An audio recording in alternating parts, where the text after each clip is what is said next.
illusion. Three-part series. RSSP has actually been showing that just as a standalone event. And it will be available, and I understand that you can even stream it.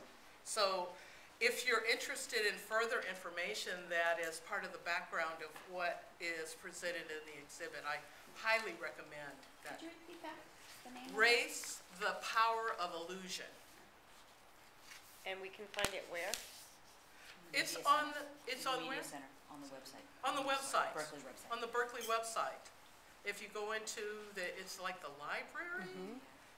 That's where I think we originally found it, because I was thinking about buying it, and then I realized that we already had it, so it'll be available to people. There's one of the things that I wanted to bring out about the exhibit, even the name, Race, Are We So Different? In the words of the American Anthropological Association, it will help individuals of all ages better understand the origins and manifestations of race and racism in everyday life by investigating race and human variation through the framework of science.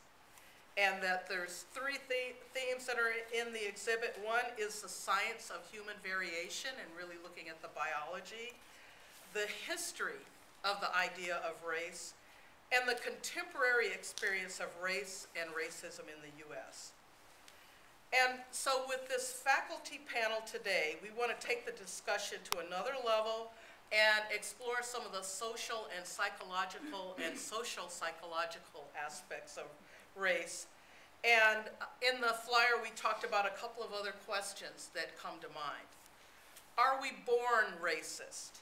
Is our social identity shaped by unconscious racism?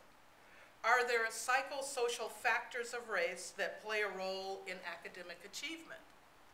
And these are just a few of the kinds of questions that come up, and as we go through the presentations, other questions might surface, and we hope that with what you'll hear with the panel today, they'll answer some of these questions for you. So what I'm going to do is just briefly introduce who each of the panelists are, and then give you a more complete bio as we get into the presentation. So our panelists are Michael Omi, Professor of Ethnic Studies. We have Frank Worrell, and he's a Professor of Education, and Rodolfo Mendoza-Denton, Professor of Psychology. So each of them are going to speak for about 10 minutes or so, and we'll ask you to hold questions until the end after they've all spoken. And again, we